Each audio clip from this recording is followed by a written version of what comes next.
Quero chamar aqui o pastor Jean. Vou orar por ele, ele vai ajoelhar, mas eu não vou ajoelhar, não. Amém. Estenda sua mão para cá. Senhor nosso Deus e Pai, nós queremos abençoar a vida do nosso irmão. Muito obrigado, Pai, pela preciosidade dele e da sua família, Senhor. Pai, o quanto temos sido abençoados pela vida dele, esposa, filhos, também nora, genro. Abençoa essa família, Pai, em nome de Jesus. Cheia da graça do Senhor, por onde quer que eles passem, que o perfume de Cristo seja sentido de uma forma incontestável, Senhor. E nós te abençoamos, meu irmão, em nome de Jesus, para que você ministre para nós, ministre para aqueles que estão nos ouvindo também pela internet, a palavra do Senhor que traz cura, em nome de Jesus. Amém. Aleluias. Deixa eu abrir minha água. Amém, irmãos? Que eu não vi ainda, bom dia. Que Deus abençoe. Quem está feliz com Jesus? E aí, irmão? Todo mundo está feliz com Jesus? Começo de ano, todo mundo fica com o coração. Se você quiser abrir a outra, irmão. Nossa mais nova diácona. Adma. Começo de ano, todo mundo fica com o coração motivado, né? Todo mundo fica numa expectativa, como será 2026, que já começou, já se iniciou, e todo mundo nesse ano, eu creio, quer ter prosperidade, quer ser abençoado pelo Senhor, quer receber do Senhor, tudo aquilo que o Senhor tem preparado. Todo mundo tem essa expectativa quando inicia o ano, que faz as suas metas, escreve lá aquilo que deseja. E esse ano nós estamos no ano do testemunho. Esse é o nosso lema, o nosso foco. Nós vamos buscar isso aqui na comunidade cristã da Zona Sul. O ano de 2025 para mim foi um ano muito difícil. Talvez seja um dos anos mais difíceis da minha vida. Foi muito difícil. Mas eu quero dizer para vocês que foi um ano extremamente abençoado. Foi muito abençoado. Apesar de todas as dificuldades, Deus me abençoou muito, sendo Deus em várias situações. Diante das dificuldades, o Senhor foi quem sustentou, o Senhor foi quem fez um milagre, o Senhor foi quem curou. E também na minha vida ministerial, eu louvo a Deus por isso, porque eu fui mais usado na vida de pessoas, eu tive oportunidade de servir a igreja. Graças a Deus por isso. E o ano de 2025, para assim fechar com chave de ouro, eu não sei se todos vocês sabem, mas a minha mulher era cardíaca. Amém, igreja? Ela era cardíaca. E ela já teve 2 infartos e 2 anginas. E o primeiro infarto foi em 2021. E eu não sei se vocês sabem, cada vez que a pessoa infarta, aquela parte do coração fica com uma cicatriz ali. Como eu tenho essa aqui, de estripulia. Então fica ali aquela marca. E toda vez que faz algum exame de imagem, quando faz um cateterismo, é detectado essa marquinha ali que fica. Aí em 2023 ela teve uma angina. E agora, em 2025, abril de 2025, ela teve outro infarto, em abril de 2025. E o caso dela é considerado um caso raro, então quando ela chega no hospital, todo mundo já tem um procedimento diferente. Ela já foi estudada por vários médicos, desde ginecologista e vários outros aí de várias especialidades para entender o que acontece com ela. Mas dia 29 de dezembro, para fechar o ano abençoado, logo de manhã ela passa mal. E fala, amor, não estou passando bem não, estou com enjoo, estou com falta de ar e eu preciso ir para o hospital. Falei, então bora. Arruma a sua malinha e vamos para o hospital. Chegando no hospital, ela já vai direto para o CTI. Esse é o procedimento quando acontece com ela. E ela foi para o CTI e passou por um cateterismo. de novo. E eu tenho convicção no meu coração que Deus levou ela para esse cateterismo e para esse hospital com um propósito. Quando nós estávamos indo, depois que ela saiu do cateterismo, ela falou assim: amor, desde abril, que todos os dias eu durmo sem saber se vou acordar. E toda vez que eu acordo, eu dou glória a Deus. E se ela tivesse dito isso para mim antes, provavelmente eu teria infartado antes dela. Não ia ter um, iam ter dois. E eu não estaria mais aqui. Porque eu, graças a Deus, casei com a mulher da minha vida. Graças a Deus por isso. É um privilégio acordar ao lado dela todos os dias. Apesar dela ser linda, acordar do lado de mulher linda é muito bom. Não sei se ela pode dizer o mesmo de mim, mas é bom. E quando fizeram o cateterismo, eles constataram uma coisa. No cateterismo de 2025, de abril, eles viram a marca que ficou de 2021, a cicatriz. E agora, um infarto de 2025, teriam duas marcas, né? Infartou abril, infartou em 21, infartou de novo em abril de 25, teria que ter as duas marcas. E para a honra e glória do Senhor Jesus, as marcas sumiram. Então o coração dela está zerado. O médico falou: só quero te ver aqui agora em 2060. Não venho mais aqui. Começamos bem o ano. Dia 31 de dezembro nós estávamos em casa tendo alta de CTI. Isso é bom demais. Mas o que eu queria falar para vocês, que talvez você vá medir a sua prosperidade ou aquilo que vai acontecer no seu ano em cima de alguns parâmetros, que talvez não sejam os parâmetros corretos, e isso pode te frustrar de alguma forma. E eu queria nessa noite, nessa manhã, é porque eu sou acostumado a pregar à noite, gente. Eu queria nessa manhã desafiar vocês a ter uma nova perspectiva daquilo que é prosperidade. Eu sei que muitos de vocês já sabem, mas eu queria trazer isso mais uma vez no seu coração, tá? E eu gosto muito de personagem bíblico, muito. E a Bíblia é um negócio maravilhoso, porque cada vez que você a lê, saltam algumas coisas aos seus olhos que você não tinha percebido, que você não tinha notado ainda. E essa semana eu estava lendo a segunda carta de Paulo, li a primeira carta e estava lendo a segunda carta de Paulo a Timóteo, seu filho amado. E aí, quando estou lendo no capítulo 1 da carta de Timóteo, apareceu um cara que tem um nome estranho, mas ele não é estranho. Ele é um exemplo para nós. Ele é citado na Bíblia apenas 2 vezes e é nessa carta de 2 Timóteo. Cita ele no capítulo 1 e depois Paulo cita de novo no capítulo 4. Esse cara é o Onesíforo. Olha que nome. Olha o nome desse cara, Onesíforo. Eu não sei o que a mãe dele estava pensando, mas é um nominho abençoado. Abra sua Bíblia no livro de 2 Timóteo, capítulo 1, versículo 16. Gente, eu tomo muita água. Beba muita água, tá?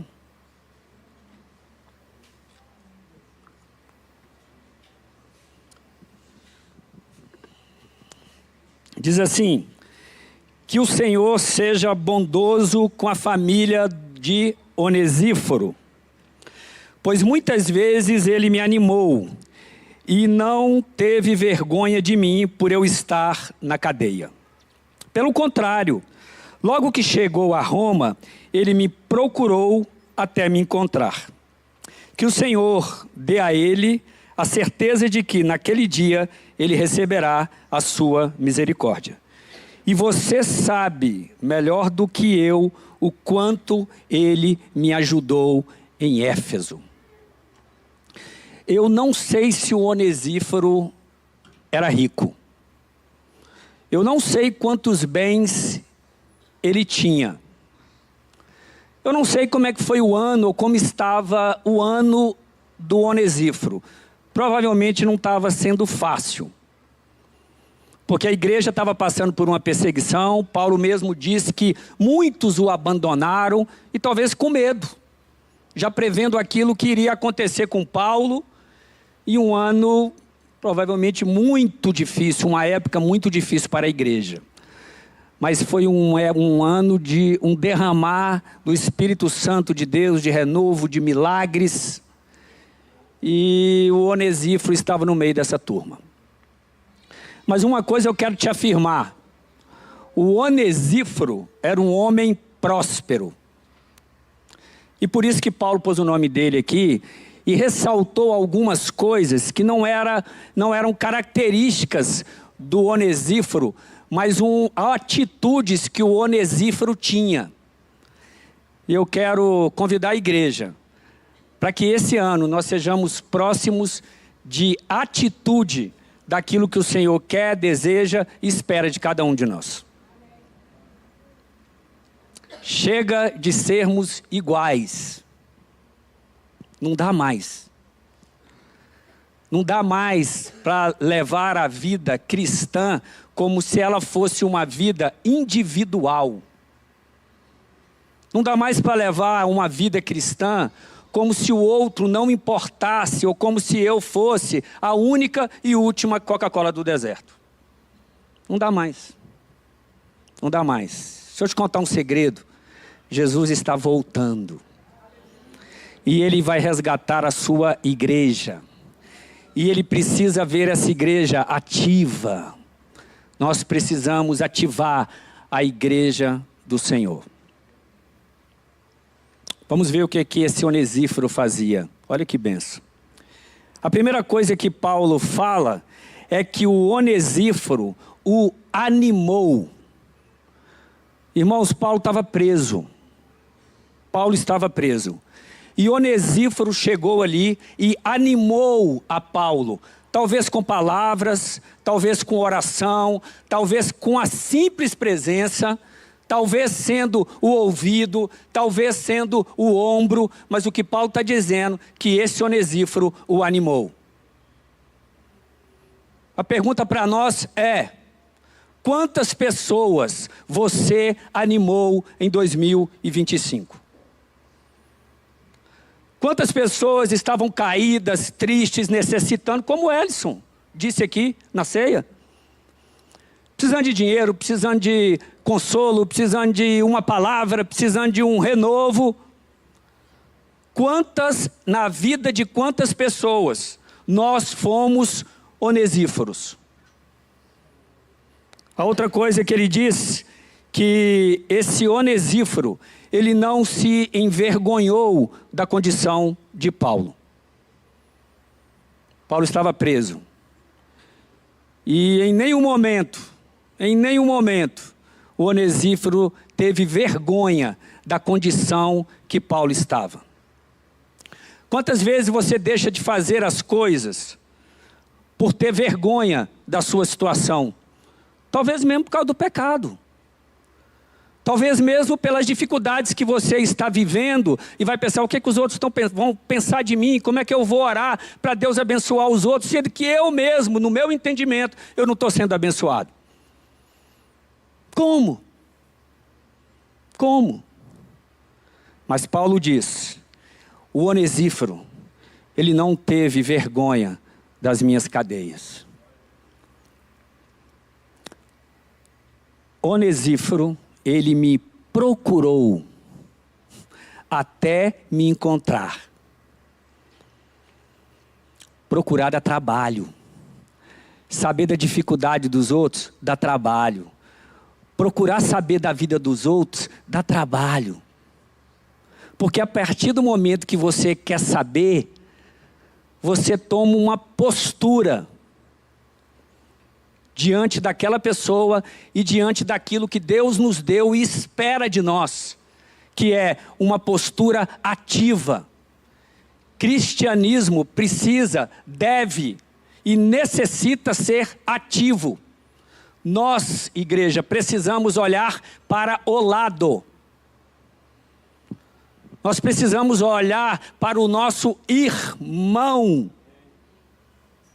Nós precisamos procurar saber da dificuldade dos nossos irmãos. E nós precisamos nos envolver. Eu quero te dizer que dá trabalho. Eu quero te dizer que gera desconforto. Mas eu quero te dizer que o Senhor está nisso. O Senhor deseja isso. O Senhor espera isso.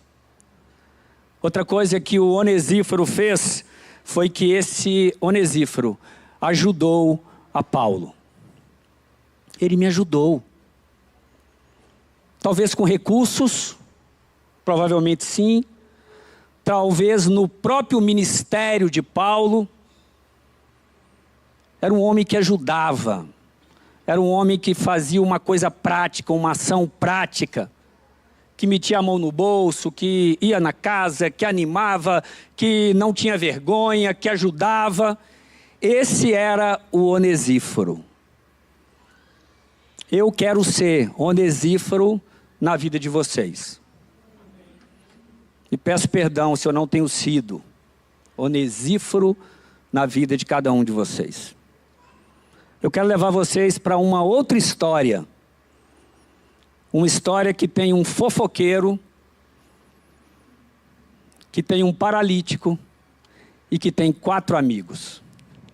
Vá lá no livro de Marcos, no capítulo 1, que vocês vão encontrar essa turma. Capítulo 2.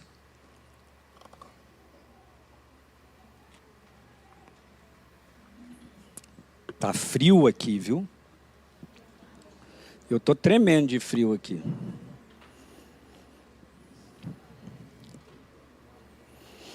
Só eu que estou sentindo, não? Em todo mundo, né? Tem que estar batendo aqui que eu vou te falar. Vamos lá? Marcos, Evangelho de Marcos, capítulo 2. Deixa eu dar o contexto aqui. Versículo 1. Marcos 2, 1. Deixa eu dar um contexto. Jesus estava no início do ministério dele, tá? E o ministério de Jesus, ele começa com curas. E todo mundo está atrás de cura, né? Todo mundo quer ter os seus problemas resolvidos, as suas angústias saradas, as suas doenças curadas. Todo mundo quer ser feliz, todo mundo quer ter paz. E o ministério de Jesus começa assim, com aquela multidão levando a turma que estava doente para ser curada. E aí chega um leproso, no capítulo 1. E esse leproso chega e Jesus vai, cura o leproso e diz o seguinte: vai lá no templo e ofereça o sacrifício ao sacerdote. Leproso, mas eu vou te pedir uma coisa, não conta para ninguém não. E o fofoqueiro espalhou a notícia. Primeiro que ele espalhou, com certeza, foi para o sacerdote, porque o sacerdote falou: você não era leproso? E ele falou: eu era, mas tem um tal de Jesus aí que está fazendo uns negócios maravilhosos. Ele me curou e aquilo virou uma chama. Jesus então vai para Cafarnaum. E chegando em Cafarnaum, uma multidão vai até Jesus. Vamos ler o texto? Diz assim, Marcos, capítulo 2, versículo 1. Alguns dias depois, Jesus voltou para a cidade de Cafarnaum, e logo se espalhou a notícia de que ele estava em casa. Muitas pessoas foram até lá e ajuntou-se tanta gente que não havia lugar nem mesmo do lado de fora, perto da porta. Enquanto Jesus estava anunciando a mensagem, trouxeram um paralítico. Ele estava sendo carregado por 4 amigos, mas por causa de toda aquela gente, eles não puderam levá-lo até perto de Jesus. Então fizeram um barco no telhado da casa. Em cima do lugar, fizeram um buraco no telhado da casa, em cima do lugar onde Jesus estava. E pela abertura, desceram o doente deitado na sua cama. Jesus viu que eles tinham fé e disse ao paralítico: meu filho, os seus pecados estão perdoados.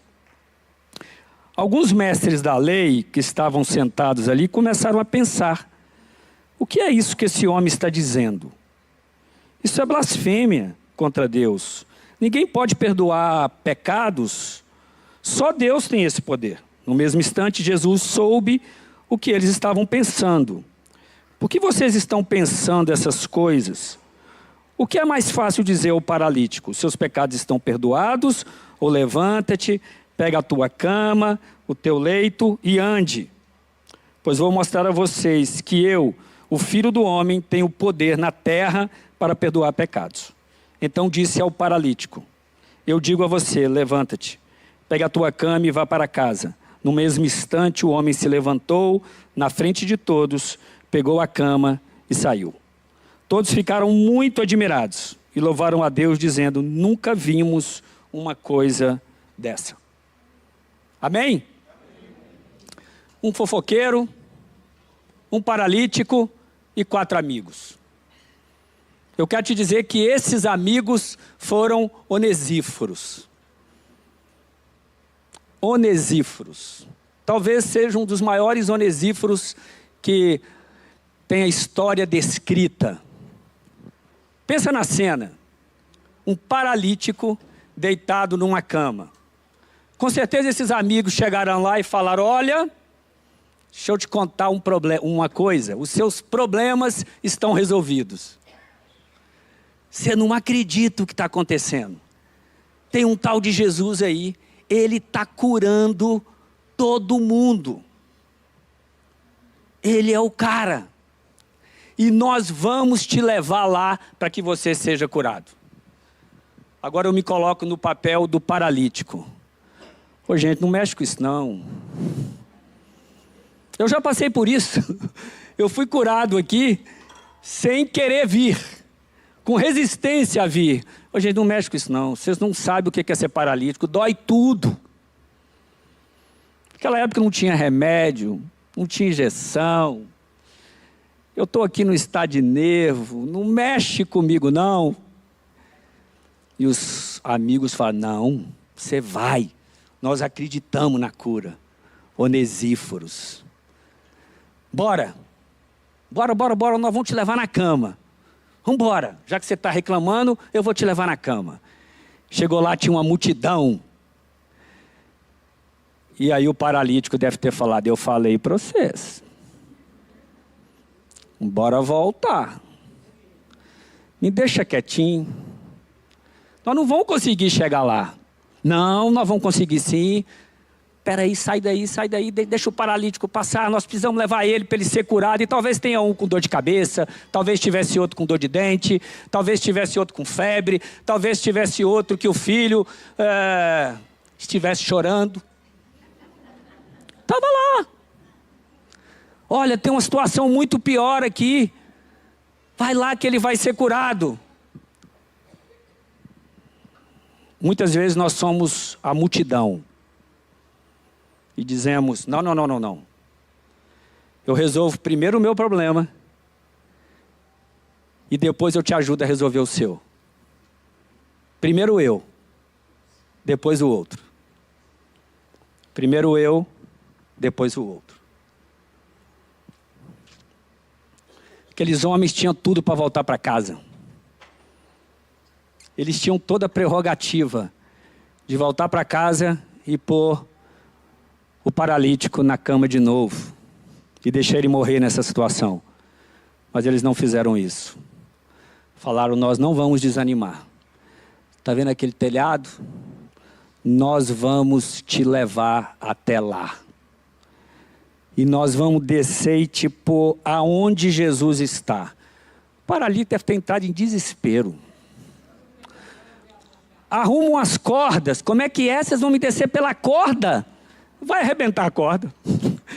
Eu vou cair em cima de Jesus. Em cima de um monte de gente. A situação vai ficar pior do que vocês estão pensando. Não. Nós vamos arrumar a corda e nós vamos descer você pelo telhado. Percebeu como é que dá trabalho ser onesíforo?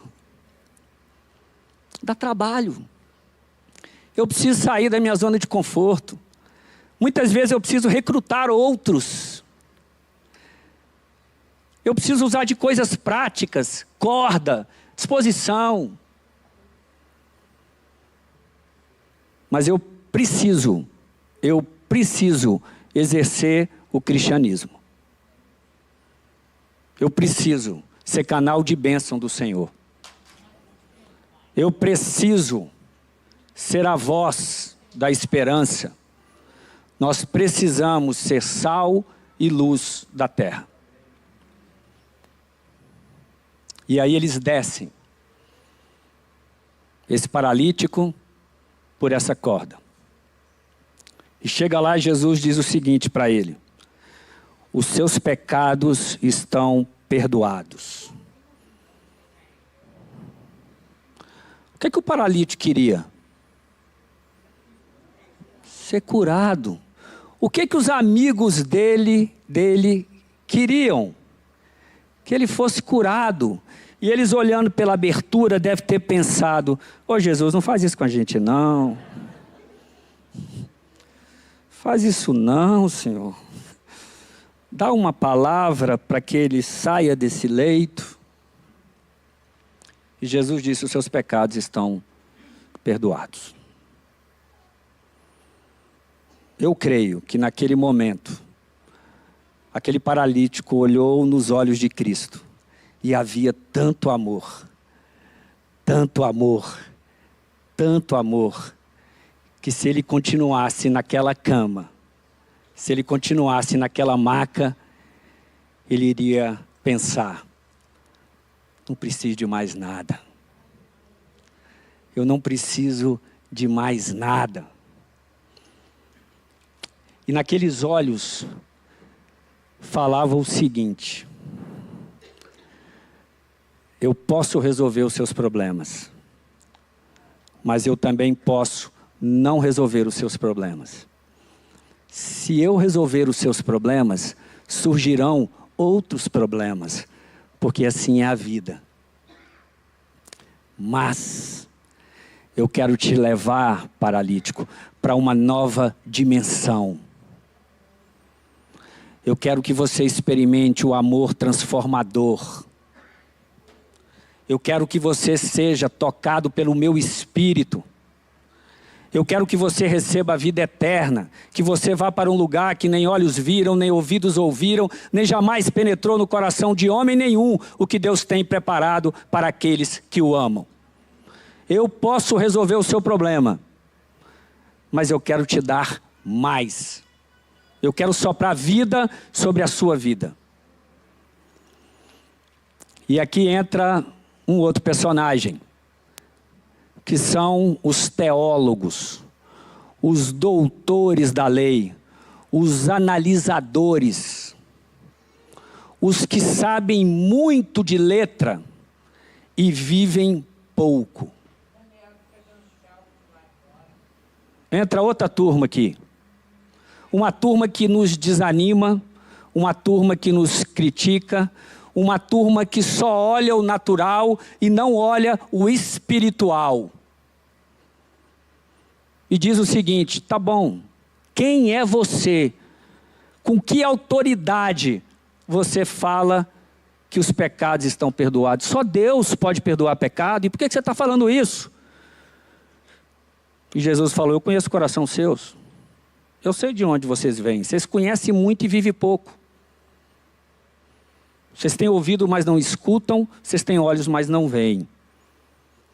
Vocês só enxergam aquilo que é natural. Vocês precisam começar a enxergar aquilo que é espiritual. Então, para que vocês saibam que eu tenho poder sobre todas as coisas, paralítico, levanta e anda. Pega o teu leito e siga o teu caminho. Senhor, eu preciso levar o leito? Precisa. Precisa para que você nunca esqueça o que eu fiz na sua vida. Precisa que quando surgir a dificuldade, paralítico, e surgirão, você lembre que eu sou poderoso e que todas as coisas estão debaixo do meu controle. Você precisa levar ao seu leito, para que venha na sua memória aquilo que vai te dar esperança. Eu sou Deus paralítico. Eu sou o Filho de Deus. Eu sou o Messias. Aquele que vem até mim, eu jamais o jogarei fora. Jamais eu o jogarei fora. A pergunta é, igreja, nós temos sido igreja? Nós temos sido onesíforos? Nós temos sido os amigos do paralítico? Nós temos saído da nossa zona de conforto? Nós temos olhado para o lado, procurado saber qual que é a dificuldade do próximo? Esse é o ano do testemunho. Sabe qual é o maior testemunho que você pode dar e que nós podemos dar? Não são as bênçãos que Deus vai derramar sobre as nossas vidas, mas a atitude que vamos ter diante do mundo.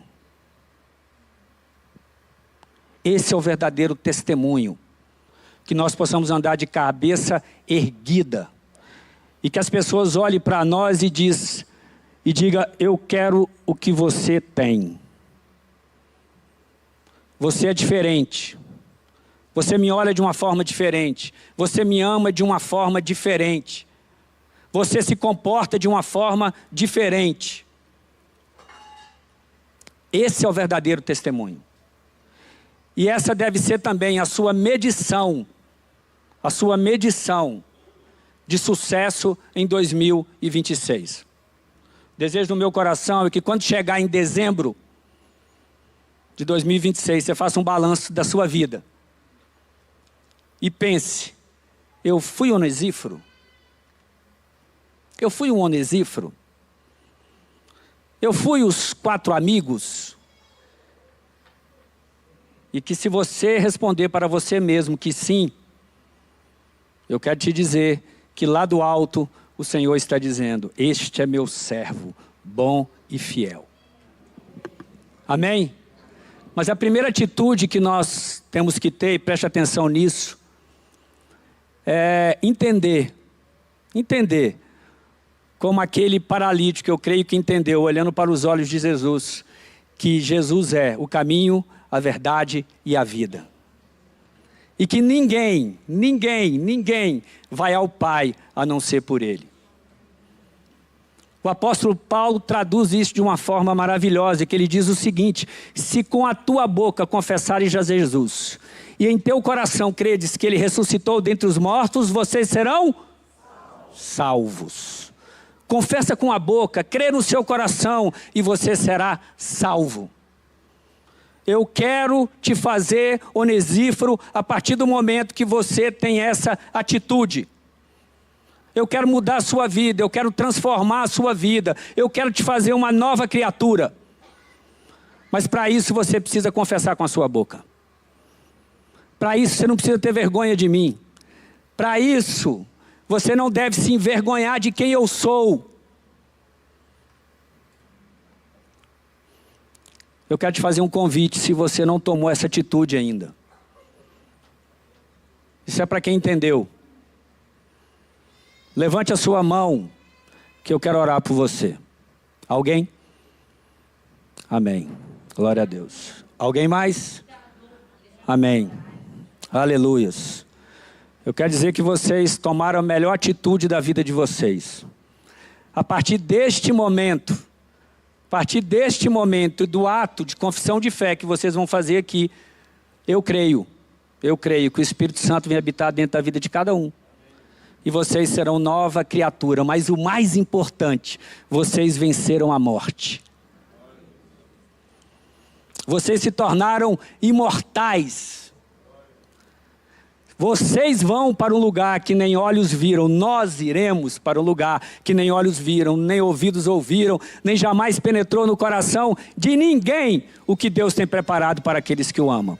Então os que levantaram a mão, eu quero convidar vocês a vir aqui na frente. Vem aqui, irmão. Quem está aí do lado? Quem está aí do lado, não precisa ficar com vergonha, não. Aleluias, glória a Deus. Louvado seja o Senhor Jesus. Aleluias. Fica ali na frente. A direção está com você, né? Queria convidar o pastor Marley para fazer uma oração por nós e conduzir esse momento. Amém. Irmãos, é importante que vocês entendam o que o pastor Jean falou. É uma coisa que é fundamental na vida de vocês. Essa coisa que parece muito pequena, essa decisão que vocês tomaram de crer no seu coração. E eu vou conduzir vocês para vocês confessarem Jesus como seu único Senhor e Salvador. Isso faz toda a diferença na vida de vocês. Isso é a coisa mais importante, a maior decisão que você pode tomar na vida. Isso faz diferença entre a vida e a morte. Não é ser bonzinho nem ser ruim. É ter passado da morte para a vida. Porque a vida ela está unicamente em Jesus. Não existe vida em outro lugar a não ser Jesus.